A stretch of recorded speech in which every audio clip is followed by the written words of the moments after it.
Bonjour tout le monde, ici Francis Paquin et bienvenue au Balado Box Le Compte de 8. Cette semaine à l'émission Onde de choc à New York. La deuxième fois sera-t-elle la bonne pour Shaquille Finn et Gennady Golovkin aux trousses de Saúl Canelo Alvarez? Et c'est avec bonheur que je retrouve Adrien Meur. Salut Francis. Adrien, on s'attendait pas du tout à Non. ça samedi soir à New York. Anthony Joshua devait être peinard, défendre ses trois ceintures WBA, IBF et WBO, oui, des poids lourds contre un certain Andy Ruiz fils. Et un peu comme le Canadien en 1993, il a choqué le monde de la boxe. Non, son entraîneur, c'est pas Jacques Demers, mais reste que le Mexicano-Américain l'a emporté par arrêt de l'arbitre au 7e round. 2 chutes au plancher au 3e round, 2 chutes au plancher au 7e. Je pense que tout le monde est resté bouche bée. Adrien, qu'est-ce qui s'est passé? Écoute, c'est une des plus grosses surprises que j'ai pu voir dans ma vie dans le monde de la boxe. Qu'est-ce qui s'est passé? J'ai l'impression que Joshua était un petit peu, un peu trop confiant en arrivant dans ce combat-là. Il avait énormément de pression sur les épaules. Après la victoire spectaculaire de Wilder contre Dominic Breazeale, un KO au premier round, il se devait d'offrir une performance plus ou moins similaire, quelque chose aussi qui allait le mettre en avant. Ça n'a pas été le cas, loin de là. Mais j'ai l'impression qu'il a été un petit peu endormi par Ruiz. On voit Ruiz qui arrive avec sa stature. Il a vraiment un physique... les gens se moquaient de son physique parce qu'il est vraiment pas spectaculaire. C'était tout l'inverse de Joshua qui a une énorme carrure taillée comme une sculpture grecque ou romaine. Alors que de l'autre côté, il est un petit peu grassouillé. Il n'a pas l'air en forme. Mais c'est l'expression « l'habit ne fait pas le moine » s'applique parfaitement à Andy Ruiz. C'est un bien meilleur boxeur que ce dont il a l'air, mais il est arrivé avec cette apparence, avec une attitude aussi très gentille pendant toute la semaine, pendant tous les 5 semaines en fait précédant le combat. Il était très respectueux envers Joshua. Il a pris des photos avec Joshua, avec les ceintures. Il a montré énormément de respect. Il jouait un petit peu le rôle.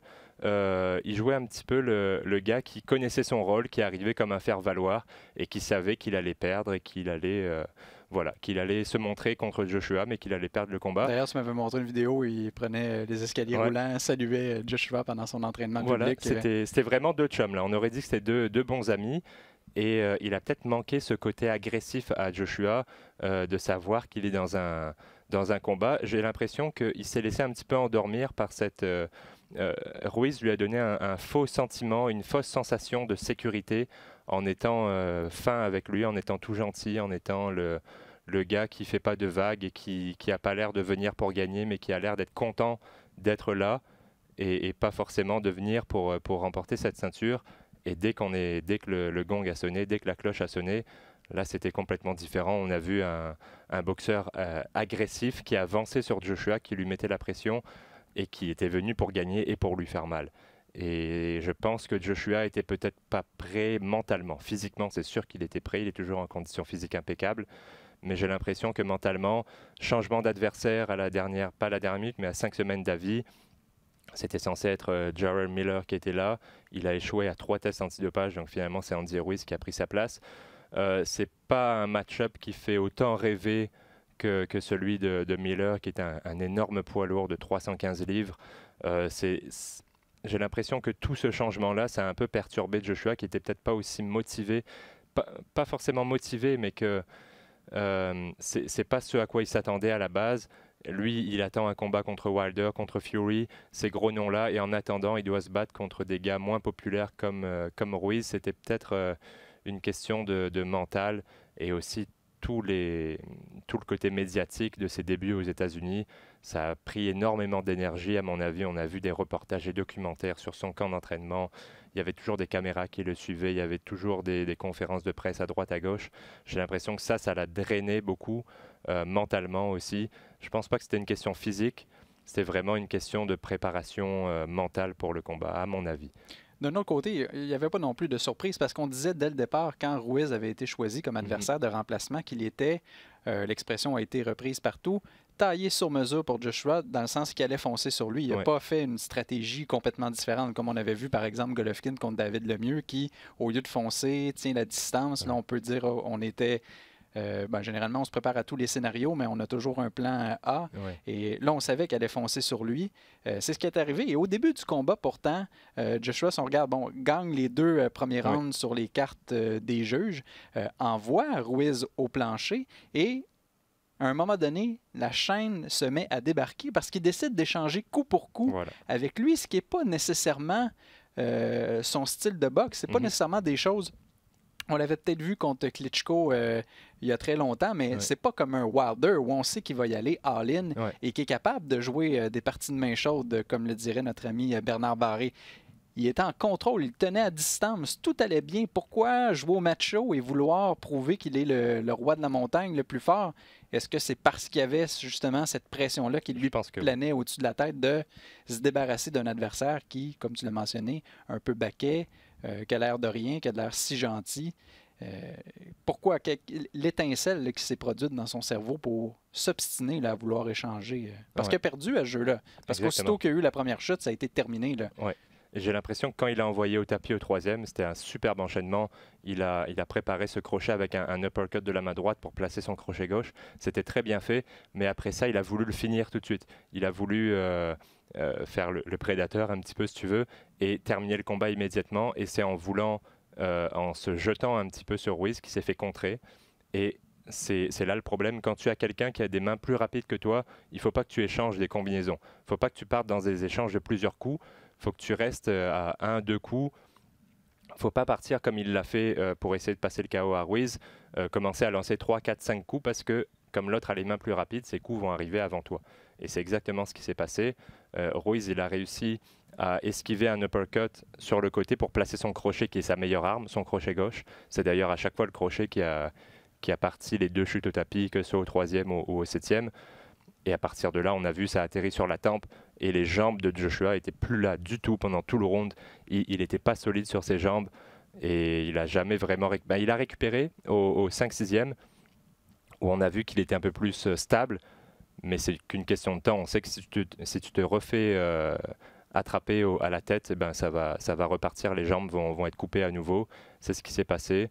Et je pense que c'est vraiment ce premier crochet au 3e qui a fait en sorte qu'au 7e, il est tombé encore. Parce que s'il n'avait pas eu ces 2 chutes au tapis au 3e, je pense peut-être pas qu'il serait tombé au 7e. Mais en tout cas, il faut pas qu'on enlève du mérite à Ruiz parce que tout le monde dit que c'est Joshua qui s'est fait surprendre, qui a fait des erreurs. C'est aussi Ruiz qui a fait un excellent combat. Il est venu avec un bon plan de match. Il l'a appliqué à la lettre. Et généralement, ce que j'ai beaucoup aimé chez lui, déjà, c'est la vitesse de ses mains qui a dérangé Joshua.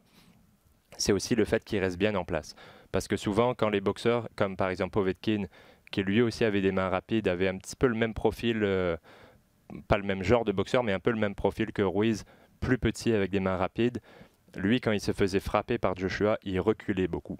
Les coups de Joshua le faisaient bouger, alors que Ruiz restait bien planté, il encaissait 1 ou 2 coups, mais ensuite il était en position pour le contrer. Et c'est comme ça qu'il a réussi à faire mal à Joshua au 3e round et à lui refaire mal au 7e et à finalement mettre fin au combat. Oui, parce que la chute au plancher qu'il a subie au début du 3e aurait pu lui couper les jambes, dire bon, regarde, j'ai fait mon effort, mais je ne suis pas capable de résister. Au contraire, s'en est tenu à sa stratégie. C'est tout à son honneur, effectivement, parce qu'on diminue beaucoup Joshua, mais d'un autre côté, il y a quand même un boxeur qui s'était préparé sérieusement, qui l'a fait malgré un temps assez court.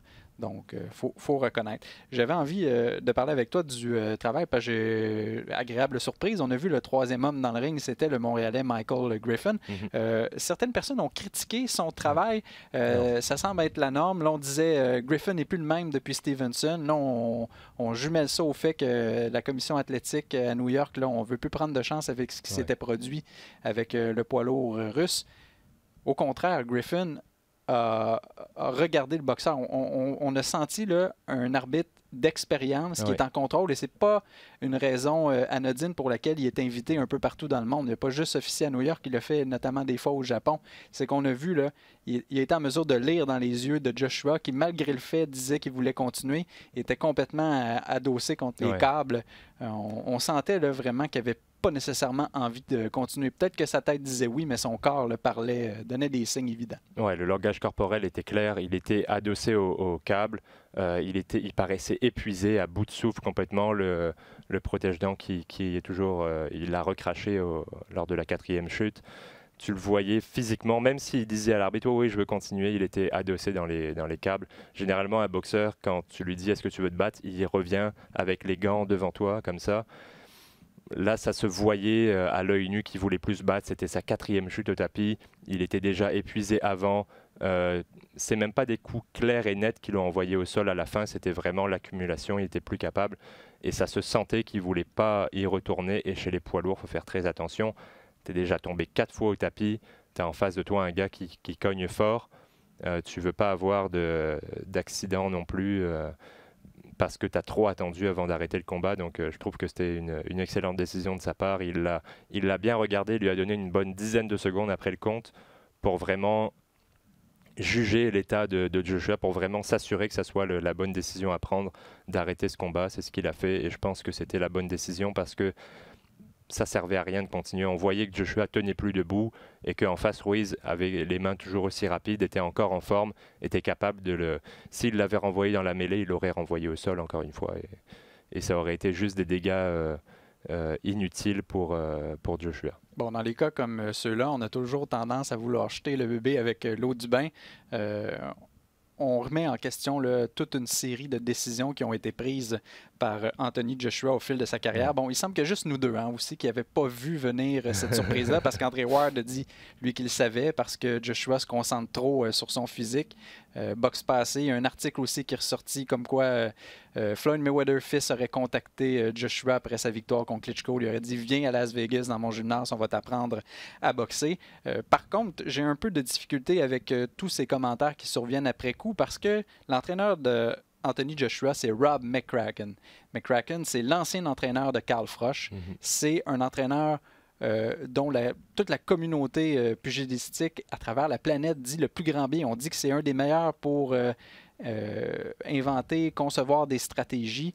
Là, on a tendance à dire que tout ce qui a été fait avant, ça valait absolument rien. Mais si on regarde, là, on avait fait le détail des adversaires que Joshua a affrontés depuis le début de sa carrière, étaient bien préparés pour affronter n'importe qui.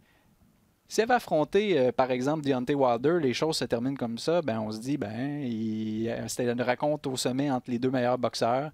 Le meilleur est Wilder, il a gagné, félicitations. Là, parce que on juge que l'adversaire était peut-être un peu moins fort, mais reste qu'il était dans les meilleures dispositions physiques et son expérience au fil des années, tant dans les rangs amateurs que professionnels, est irréprochable. Je ne sais pas si tu partages ce constat-là. Il est toujours préparé impeccablement.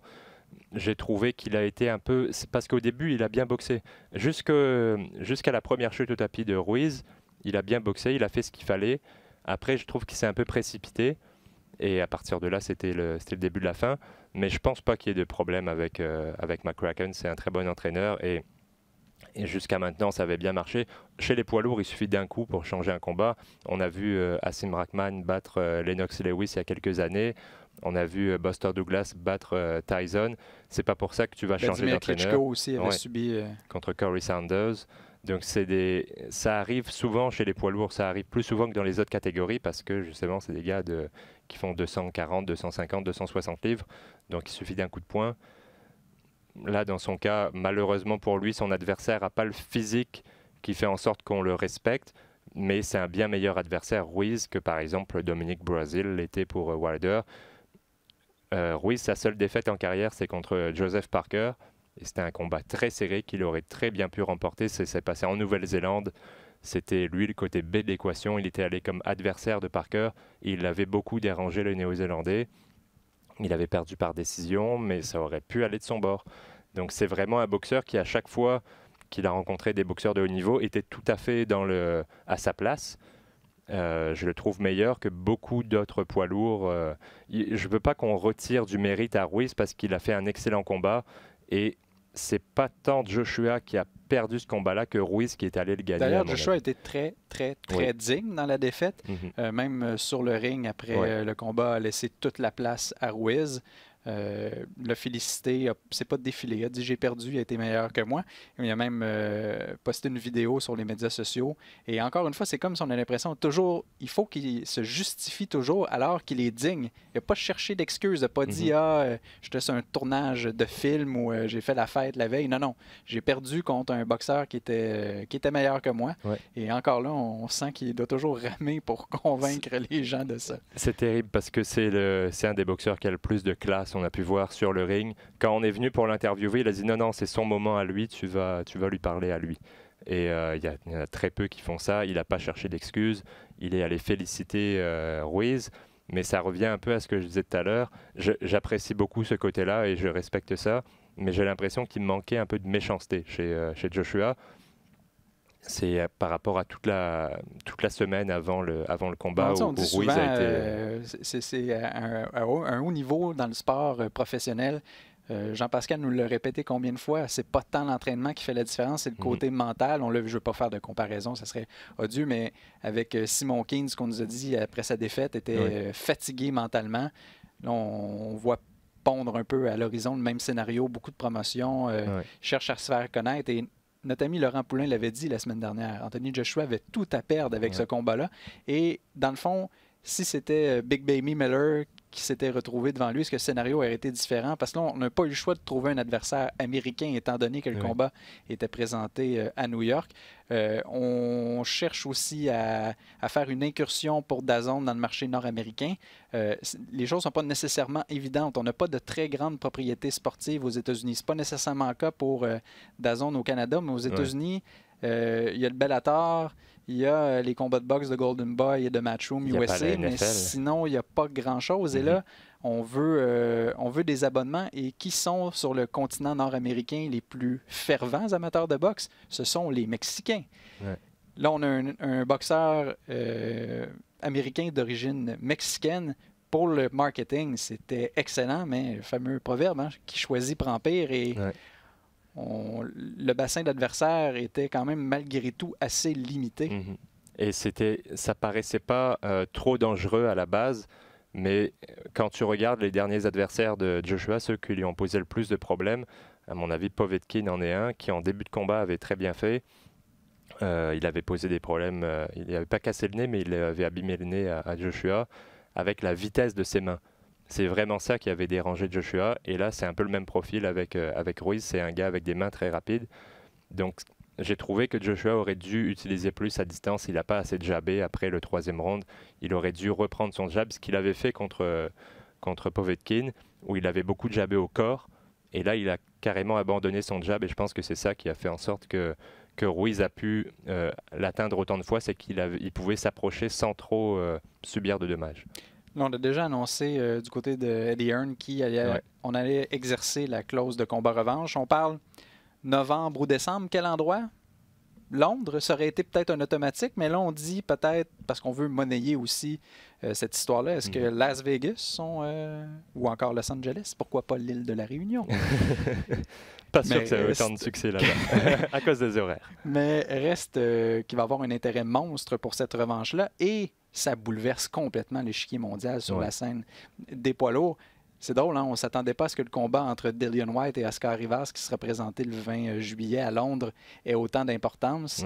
Mais là, on sent que les choses peuvent bouger parce qu'on avait des groupes rivaux. Et c'est ça, le Ruiz, c'est un membre de la grande famille élargie de Al Haymon. Donc, ça risque de poser des problèmes pour les combats suivants. Là, il a son combat revanche contre Joshua, mais imagine qu'il remporte le combat revanche. Il faut maintenant 4 ceintures chez les poids lourds. Il va falloir aller chez Al Haymon pour pouvoir se battre et il n'y a aucun des grands poids lourds qui est chez lui. C'est un exemple de à quel point un combat peut changer complètement l'industrie. Et là, c'est Al Haymon qu'on donnait quasiment donné pour mort. Là, revient soudainement. Je dis aucun des grands poids lourds chez lui. Wilder est avec lui, non? Oui, Wilder est avec lui, c'est ça. Là, pour le moment, on contrôle les 4 ceintures. Évidemment, il faut remporter le combat revanche, mais on sentait, disons qu'il n'y avait pas de possibilité entre les combats, d'autant plus que Wilder a annoncé avec des combats contre King Kong Ortiz et ensuite Tyson Fury. Là, ça change complètement les plans parce que Ruiz s'y remporte 2 combats de suite. Là, on est encore loin de ça, mais c'est intéressant, les choses bougent. Ça serait pas une histoire Cendrillon? Ce qui était impossible hier et maintenant semble... Ça serait pas une histoire Cendrillon, ça, qu'il batte une deuxième fois Joshua puis qu'il aille battre Wilder? Ça serait complètement fou. Mais on en est encore loin. Ça a été le couronnement d'un gala qui a été très, très intéressant. Je veux parler immédiatement de la demi-finale que posait Callum Smith à Hassan N'Dam. C'était la première défense de titre de Callum Smith depuis sa victoire en finale de la Super Série mondiale de boxe. On se demandait comment le petit N'Dam, qui passait des poids moyens au super moyen, allait faire contre Smith. Un colosse pour la catégorie des 168 livres. Et ça s'est passé un peu beaucoup comme on l'a prévu, c'est-à-dire que Smith a complètement dominé physiquement l'affrontement. N'Dam a été un passager au cours de ce combat-là. On s'y attendait et on a vu ce à quoi on s'attendait, c'est que c'est un gars de 6 pieds 3 contre un gars de 5 pieds 10, un cogneur de 6 pieds 3 en plus. Smith est déjà gros pour les super moyens. Il a une carrure énorme pour un super moyen. Et là, tu as un gars qui était relativement petit pour un moyen qui monte. Chez les super moyens, c'était certain que ça allait pas, il n'allait pas faire le poids. Les coups de Smith portaient beaucoup trop. Déjà que c'est pas un encaisseur chez les moyens, N'Dam. Chez les super moyens, c'était encore pire. On a pu voir à chaque fois qu'il se faisait atteindre par un coup solide, il allait au tapis. Après, du côté de Smith, ça a été très impressionnant. Le problème, c'est que c'était pas un vrai super moyen en face de lui, donc ça enlève un petit peu de lustre à cette victoire.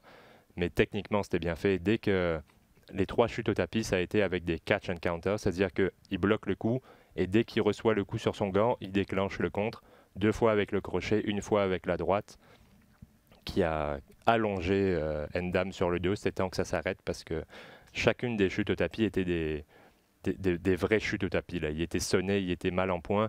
Il a réussi à se relever les 2 premières fois, mais la 3e fois, c'était une de trop. Là, on sait qu'il est capable de se relever 5, 6, 7 fois, mais là... La 3e, protéger de lui-même à un moment donné. La 3e, il était allongé sur le dos, puis on savait que le prochain coup allait l'assommer. C'était un duel inégal au niveau physique, parce que s'ils avaient été à peu près de la même carrure, je pense que N'Dam aurait pu tenir un peu plus longtemps. Il n'aurait pas forcément gagné le combat, je pense pas, mais il aurait pu encaisser les coups. Là, il y avait une trop grosse différence physique. Ça s'est vu clairement à l'œil nu sur le ring, la différence de carrure entre les deux. Et c'est ça qui a fait que Smith, que ses coups portaient autant. Sinon, on surveillait également les débuts en sol américain de Josh Kelly qui affrontait Ray Robinson, un combat qui était quand même malgré tout dangereux. Notre ami Laurent l'avait prévenu, Robinson, un bon boxeur, et ça s'est terminé. C'est un verdict nul, donc 0-2 si on veut pour les boxeurs.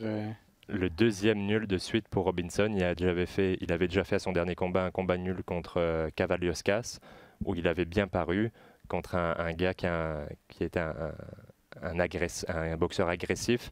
Là, Josh Kelly, c'est un espoir britannique qui était un Olympien en 2016. C'est un gars qui boxe un peu cocky avec les mains basses. Il est très rapide, il a des bons réflexes, mais il a un style qui est un peu baveux, si tu veux. Et ça lui a joué des tours parce qu'il a encaissé des coups pour rien à la fin du combat. Au début, il a dominé avec sa vitesse, avec ses réflexes. Il avait l'avantage. Mais c'est un gars qui boxait chez les amateurs il n'y a pas si longtemps. Il est habitué à faire des 3 rounds. Là, c'était un 10 rounds. On a vu en face de lui un professionnel depuis longtemps qui était habitué à faire des combats plus longs et qui, lui, a tenu le rythme tout au long du combat, alors que Josh Kelly, après le 5-6e round, physiquement, ça a nettement baissé. Le volume de coups était plus là. Donc c'est lui qui, à chaque round, atteignait la cible avec les meilleurs coups, les coups les plus flashy, si tu veux, les crochets qui font voler la sueur. Mais sauf qu'à la fin du combat, dans les 4-5 derniers rounds même, il y est arrivé 2-3 fois par round, alors que Robinson était beaucoup plus constant avec son jab au corps, un plus gros volume de coups qui faisait pencher la balance en sa faveur. Et c'est pour ça qu'il a décroché un nul. Je pense que c'est un nul qui est justifié parce que Kelly a dominé le début du combat. Mais on le disait la semaine dernière avec Laurent, c'était un gros step-up pour Kelly qui n'avait jamais affronté d'adversaire proche du calibre de Robinson. Robinson, son dernier combat, c'était un combat éliminatoire pour se battre contre Terence Crawford. Donc on voit un peu le niveau par rapport aux adversaires précédents de Kelly. C'était beaucoup plus haut.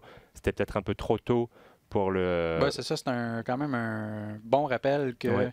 c'est pas parce qu'on a connu énormément de succès dans les rangs amateurs, à moins de s'appeler le Vasily Lomachenko, faut pas brûler d'étapes et c'est pas pour rien là, qu'on prend le temps de développer une carrière. Deontay Wilder est un exemple assez probant, malgré les succès qui ont été rapides dans sa carrière, là, les victoires expéditives par knockout, on y allait combat par combat, puis on suivait le plan de match.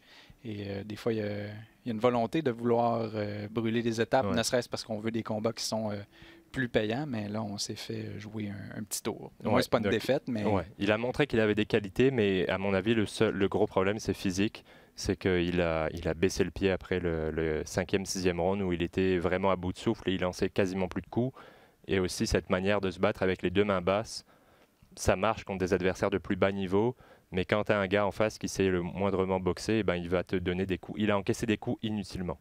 C'est que s'il avait fait exactement la même chose, mais en gardant les deux mains hautes, eh ben, il aurait bloqué la majorité de ces coups-là, qui, à mon avis, ont fait pencher la balance vers Robinson dans les derniers rounds. Donc, il aurait pu emporter ce combat-là s'il était plus discipliné, mais c'est son style d'avoir les mains basses, et il a encaissé beaucoup de coups qu'il aurait dû... En début de combat, il les esquivait, mais là, il n'avait plus les réflexes et le cardio pour les éviter, et il les a encaissés de plein fouet. Il suffisait de lever les mains pour les bloquer. Et un mot sur le combat d'unification chez les poids légers, chez les femmes, entre Katie Taylor et Delphine Persoon. Candidat au combat de l'année, hein, ça a été particulièrement explosif. Ça a été un très bon combat, et Katie Taylor, que j'aime beaucoup, elle n'a pas particulièrement bien paru. Ben, c'est un peu le même problème que Josh Kelly. C'est une question de cardio à mon avis. En début de combat, elle dominait parce qu'elle a beaucoup plus de finesse que Persoon, qui est un peu brute de décoffrage. C'était pas très raffiné la boxe de la Belge, mais c'était très efficace. Elle a imprimé un rythme très élevé, mais en début de combat, avec sa technique, avec ses déplacements, Katie Taylor était capable de prendre le dessus, d'avoir le meilleur des échanges. Mais plus le combat avançait, plus Katie Taylor a tiré la langue, et on a vu à la fin du combat, quand la dernière cloche a sonné, elle avait même plus la force de lever les bras, elle est allée dans le coin reprendre son souffle, elle avait plus aucune énergie en fin de combat, et ça c'est dû au rythme qu'impose Persoon, parce que d'habitude c'est Katie Taylor qui imprime le rythme, qui boxe à sa vitesse, et là elle a boxé à la vitesse de Persoon, qui a imprimé un rythme très élevé au combat, qui a été très agressive pendant tout ce combat-là. Elle a lancé beaucoup de coups, elle en a lancé pas mal au corps, la Belge, et je pense qu'elle aurait mérité la victoire parce qu'à mon avis, les 5-6 derniers rounds, elle a dominé les échanges. Parfois, Taylor avait les meilleurs coups du combat, si tu veux, les meilleurs coups de chaque round, mais au volume, Persoon en lançait tellement et atteignait la cible tellement souvent que je pense qu'elle aurait dû gagner. C'était pas beau, mais c'était efficace. Décidément, ça a été la fin de semaine des surprises parce que pendant qu'à New York, Anthony Joshua perdait ses titres, il y avait un gala qui était présenté sur les ondes de Fox One Sports aux États-Unis et les trois côtés A de l'équation ont perdu. Devon Alexander, Hugo Centeno fils et le Nigérien Honoriyode Ewarime. Dans le cas d'Ewarime, on se posait des questions parce qu'il avait affronté personne, là, affrontait quelqu'un et ça a été brutal. Ça a été dès le premier round. Là, il était le long des câbles et dans un accrochage au corps à corps, un crochet à la tempe et c'était terminé. Un seul crochet a fait le travail et c'était un faceplant. Écoute, c'est les poids lourds. Un seul coup, ça te met KO. On a pu le voir dans la finale avec Joshua de l'autre gala, mais c'est une surprise, mais en même temps, on ne s'attendait pas non plus à ce que ça soit un gros joueur tout de suite, le Nigérian. Mais là, ça a fait un peu dérailler son train. Sinon, Centeno lui affrontait Willie Monroe, fils, deux boxeurs un peu à la croisée des chemins, et Monroe qui l'emporte par décision. Centeno était le côté A de l'équation au niveau économique, on va dire, mais je m'attendais à ce que Monroe l'emporte parce qu'il est un peu plus solide techniquement, il est surtout plus mobile et plus rapide. Centeno avait l'avantage de la portée, mais généralement il utilise quand même assez bien son jab, Centeno, mais contre un gaucher c'est plus compliqué parce qu'il y a l'épaule qui est en avant, l'angle n'est pas le même. Il n'a pas réussi à avoir autant de succès que d'habitude avec ce jab-là et il n'a pas pu compenser avec un autre coup et les commentateurs l'ont bien fait remarquer, c'était Sergio Mora si je ne me trompe pas, qui a fait remarquer au niveau des pieds, non c'était pas Sergio Mora pardon, c'était avec Sean Porter et comment s'appelle l'ancien boxeur avec un nom italien. Bref, je m'en souviens plus. Paulie Malignaggi? Non, un vieux de la vieille des années 80. Bref, passons. Je vais retrouver ça plus tard. Mais il faisait remarquer que la bataille du pied avant entre un droitier et un gaucher est toujours importante. On en parle à chaque fois qu'il y a un duel gaucher-droitier. Et que Centeno, lui, n'a jamais essayé de chercher l'extérieur avec son pied avant pour se donner un meilleur angle pour sa droite. Il a laissé Monroe avoir l'extérieur tout le temps, faire ce qu'il voulait au niveau de la position, se déplacer dans le sens qu'il voulait. Il n'a jamais dérangé les déplacements de Monroe. Et comme Monroe a des pieds plus rapides et aussi des mains plus rapides, c'est lui qui a eu le dessus dans ce combat-là. Et c'est une victoire méritée pour Monroe, qui a été le meilleur boxeur. Et Centeno n'a pas lancé assez de coups pour pouvoir le déranger plus que ça. Et dans le cas d'Alexander, on se demandait comment il allait réagir. C'était son premier combat depuis sa défaite par décision partagée contre André Berthaud et ça a été assez violent contre Ivan Redkach. 3 chutes au plancher au 3e round. Là. On n'est plus l'ombre de ce qu'il a été. Un ancien grand boxeur. Mais, ça a été un ancien champion, mais qui maintenant collectionne les défaites depuis quelques années déjà. Il a 2 victoires dans ses 8 derniers combats. Ça commence à faire dur et ça commence à sentir la retraite pour Alexander, qui a jamais été le plus grand encaisseur, mais qui normalement avait une bonne défense. Là, contre Redkach, qui est un boxeur qui est pas mauvais, qui est assez intéressant offensivement, mais qui défensivement prend beaucoup de coups. Les coups d'Alexander lui ont pas fait vraiment mal. Par contre, lui, ses coups ont fait mal à Alexander. C'est un bel uppercut à l'intérieur, uppercut de la main gauche. C'était un duel de gaucher. Et donc, c'est rare pour un gaucher d'avoir un autre gaucher en face et de pouvoir avoir cet angle-là pour placer son uppercut. Là, il l'a placé comme il faut et c'était la fin des émissions pour Alexander. Il n'a jamais pu récupérer. Et je pense que l'heure de la retraite a sonné pour lui. Redkach, à mon avis, sera jamais un champion dans surtout à cette catégorie chez les 147 livres. Mais c'est un gars qui peut donner des bons combats. Il en avait déjà donné un excellent à John Molina Jr. C'est un gars qui avance beaucoup, qui donne beaucoup de coups et qui en encaisse beaucoup. Donc c'est toujours spectaculaire, mais pas une assez bonne défense pour être champion dans la catégorie. Mais écoute, il vient de remporter la plus belle victoire de sa carrière. Donc je pense qu'il y a un boxeur de renom qui va pouvoir en profiter et dire regardez, ce gars-là a battu Devon Alexander par KO. Moi, je le défie. Puis c'est un combat qui ne sera pas forcément trop compliqué pour le boxeur qui va le défier. Et sinon, un mot en terminant sur le Chinois Fan Longmeng. Il est devenu aspirant obligatoire à Arthur Beterbiev, a remporté son combat par décision, malgré une chute au plancher au 8e round. Mais il ne faut pas s'attendre à ce que Beterbiev et ce dernier se retrouvent. Là, on sait Beterbiev aspire à un combat d'unification. Ça lui permettrait d'éviter d'affronter son aspirant obligatoire parce qu'on regarde ça assez froidement. Ça va être difficile de vendre.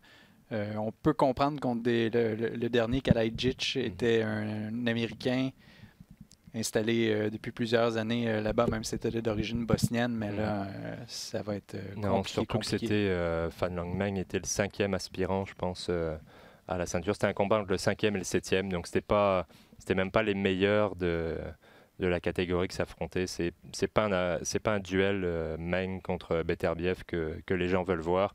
Beterbiev et vise Kovalev ou Gvozdyk, il a bien raison. Écoute, on peut que lui souhaiter que ça arrive parce que sinon on va avoir encore un combat un peu décevant au niveau de l'adversité pour Beterbiev.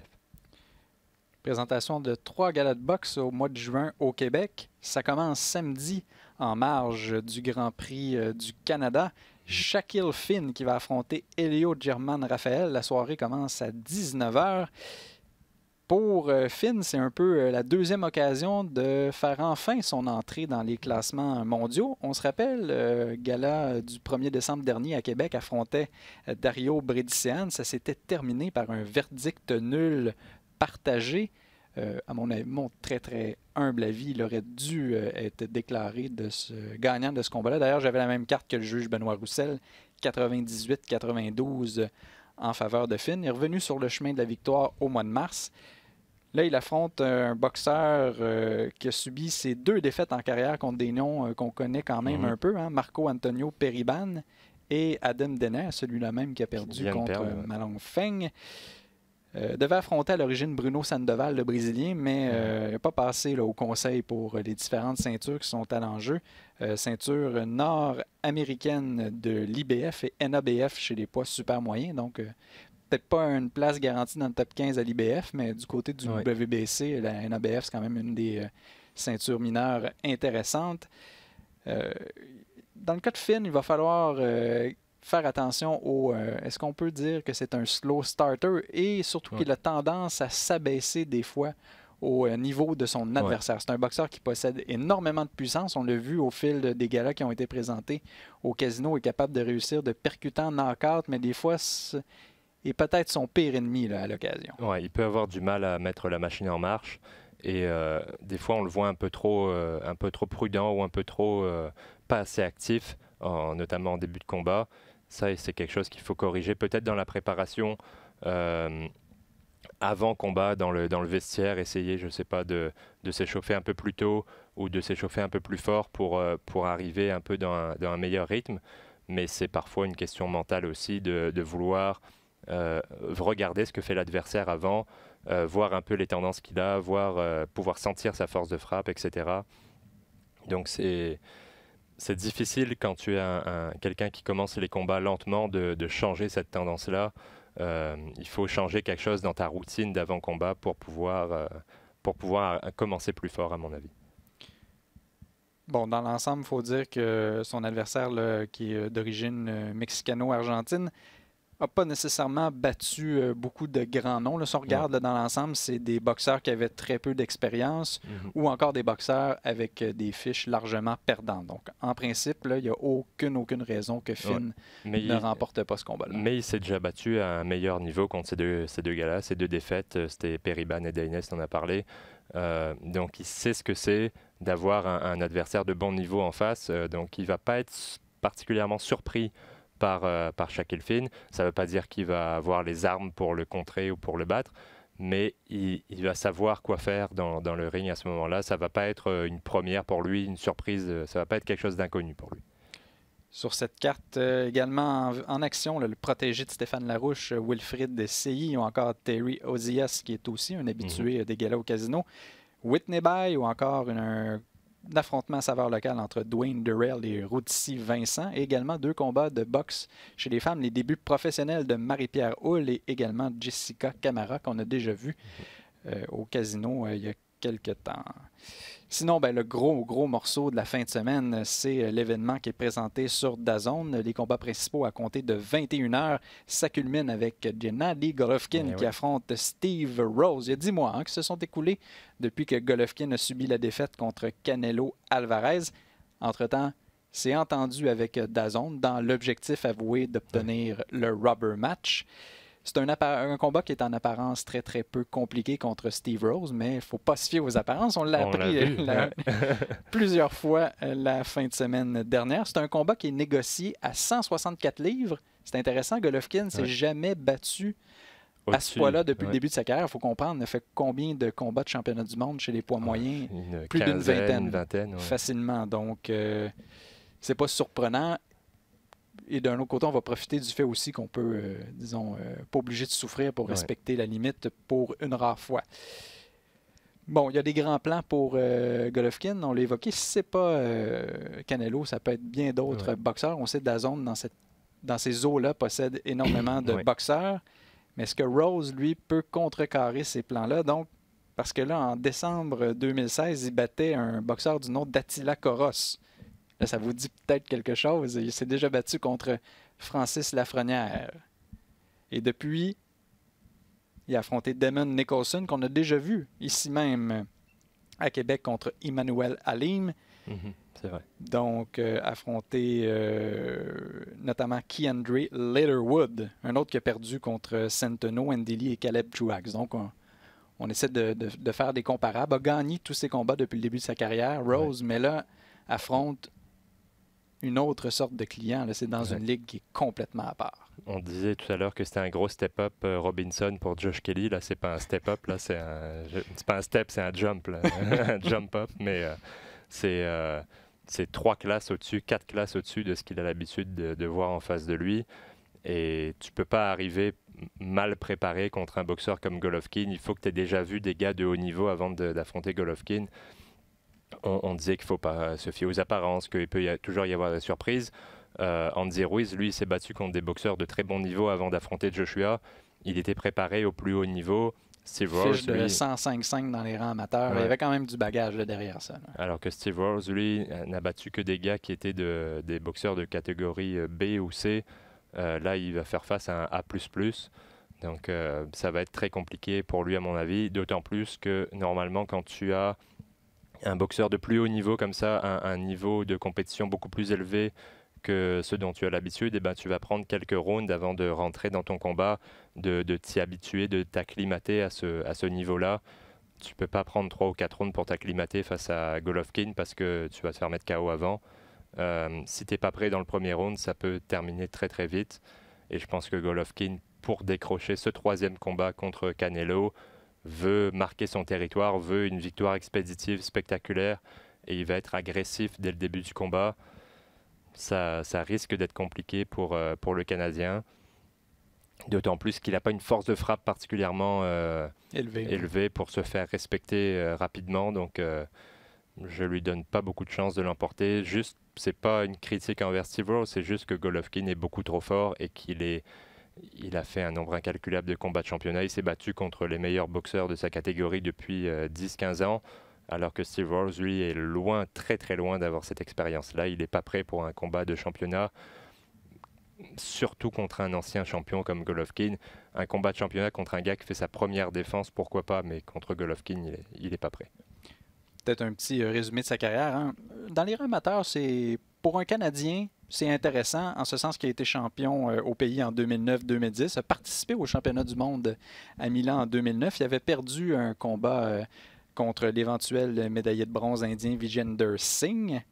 Et il faut reconnaître quand même que quand le téléphone a sonné, il a décroché et il a dit oui, il a signé le contrat. Et dans son cas, est-ce que l'objectif aussi, ça pourrait pas être de faire une bonne performance honnête contre Gennady Golovkin, arracher quelques rounds, se rendre jusqu'à la limite?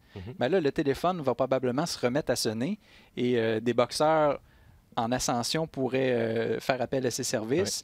On pourrait également lui demander pour une défense de titre en championnat du monde et ça va lui permettre de monnayer une belle prestation. On peut dire que Golovkin a tout à perdre comme c'était le cas pour Joshua, mais dans le cas de Rose, une bonne performance, ça pourrait équivaloir à une victoire. Là, lui, il a tout à gagner. Il va se faire connaître avec ce combat-là parce qu'il est très peu connu. Et s'il arrive à résister un petit peu à Golovkin, même s'il se fait mettre KO, mais plus tard dans le combat, on va pouvoir dire, OK, il est quand même capable. Il a fait mieux que tous ces boxeurs qui sont passés avant. Donc, c'est un gars qui est solide, qui peut prendre des coups. C'est une manière de se faire connaître et de décrocher des combats intéressants pour la suite. Mais écoute, je ne pense pas qu'il a de chance de l'emporter. Ça dépend de sa stratégie. S'il fait un peu une Enrico Colling, il sera capable de résister quelques rounds. Mais même là, contre Golovkin, qui coupe très bien le ring, qui est capable de te coincer, de t'emmener dans un coin pour laisser partir ses bombes, ça va être très compliqué, à mon avis, de tenir jusqu'à une décision. Je ne pense pas qu'il sera capable de se rendre là. Ça devrait terminer par KO. Je disais dans un article du Toronto Star, on a fait un portrait un peu de Steve Rose. Un de ses partenaires d'entraînement a été Patrice Volny, qui s'est illustré là, dans les 2 dernières années, de ramasser des ceintures nord-américaines. Shaquille Finn aussi était un de ses partenaires. On s'est entraidés parce que l'un prépare un combat d'importance au casino samedi. Rose, naturellement, avait besoin de partenaires d'entraînement et surtout pas nécessairement les moyens financiers que Golovkin peut avoir. Je l'évoquais d'entrée de jeu pour Gennady Golovkin, c'est un premier combat en 10 mois depuis sa défaite contre Canelo Alvarez, mais c'est également un premier combat en compagnie de Jonathan Banks, qui est son nouvel entraîneur, succède à Abel Sanchez, un divorce qui a été acrimonieux. Et encore là, on se lance des flèches. Golovkin a dit il dit que je considérais me considérait comme son fils. Là, aussitôt que ça a été question d'argent, là, sort ses grands principes et tout. Utiliser le fameux mot qui commence par B et qui finit par T. Et dans le fond, naturellement, c'est une lune de miel un peu entre Golovkin et Banks. C'est un peu un nouvel amoureux, si on veut. Là. Tout est beau, tout est nouveau. Golovkin dit qui est très, très inspiré par Banks, qui était l'élève d'Emmanuel Stewart. Donc, là, après Mexican Style, on parle de l'école de Détroit.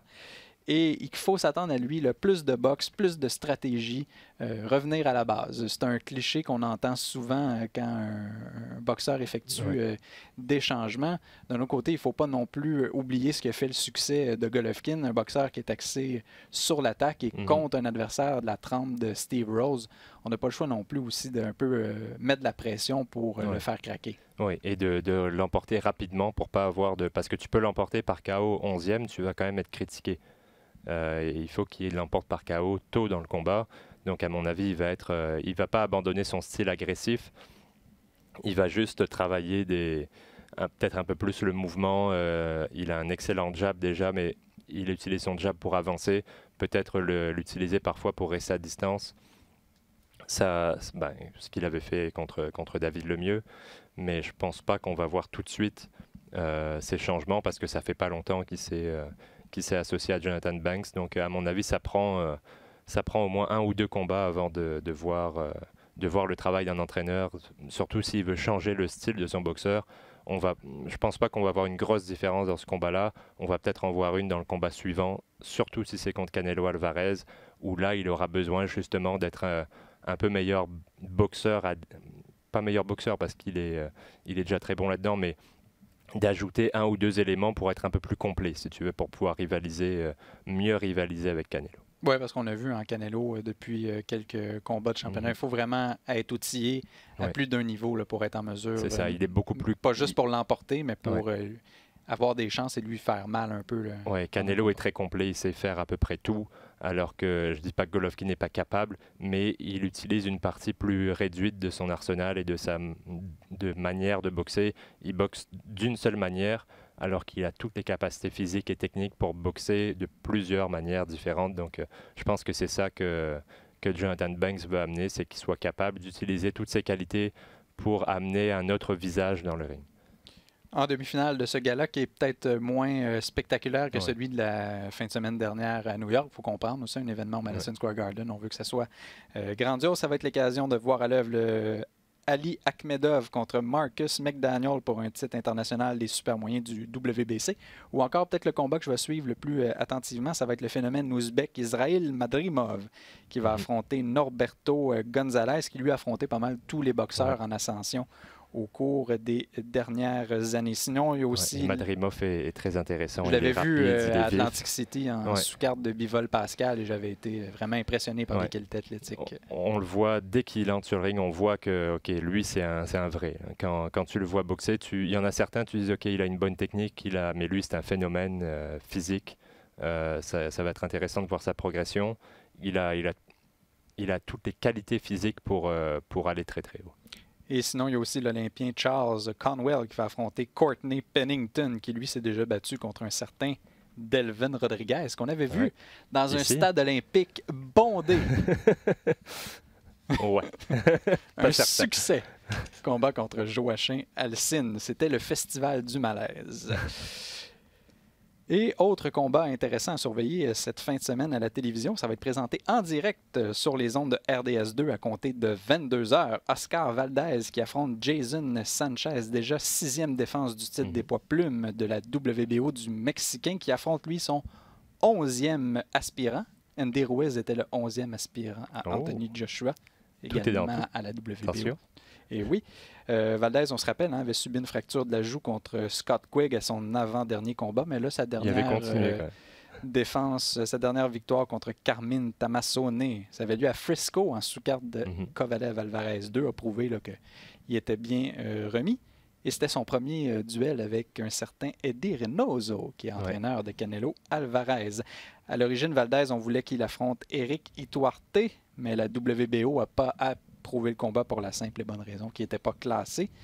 Donc, enjeu de taille quand même pour Valdez dans tout ça, c'est qu'on parle d'un combat contre l'ancien champion de la WBA et l'ancien champion unifié des coqs, Carl Peter Frampton Comes Alive.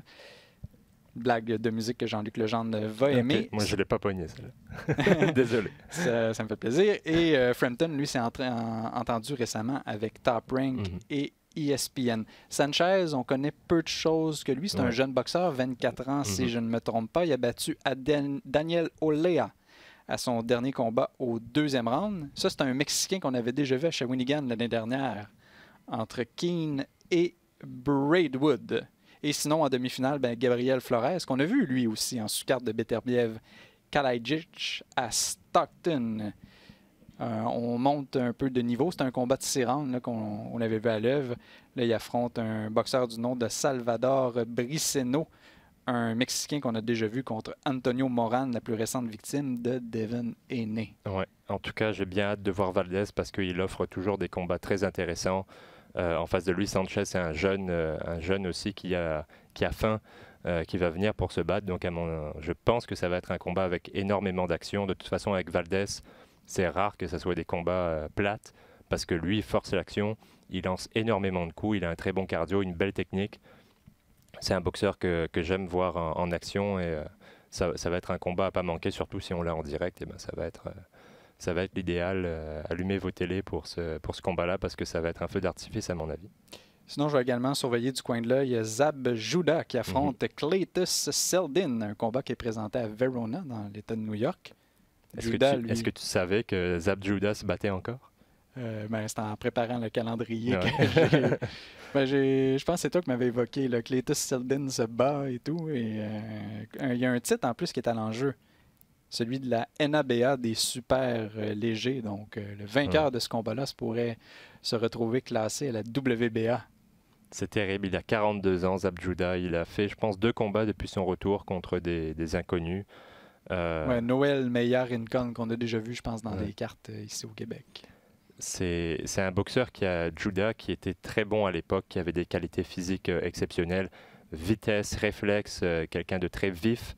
Mais qui n'a jamais été le plus intelligent dans un ring. On s'en souvient de sa défaite contre Kostiatsiu chez Stadium, c'était ça? Ouais, où il essaye de se relever après 2 secondes et il retombe tout de suite. Au lieu de se mettre à genoux, de mettre un genou au sol et d'attendre le compte de 8, il essaye de se relever après 2, puis poum, il retombe et l'arbitre met fin au combat.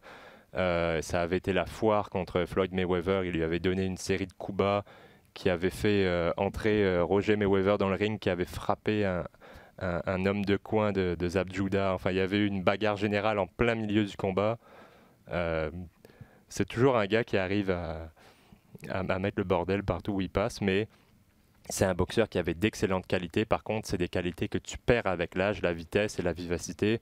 Et à 42 ans, qu'est-ce qu'il reste à Zab Judah? Je ne le sais pas, et je pense qu'on va voir une version très usée du boxeur qu'on avait l'habitude de voir. En face avec Seldin, on sait à quoi s'attendre. Ça va être des coups de massue. Ouais. Il va avancer, il va lancer des bombes. C'est ça qui va se passer.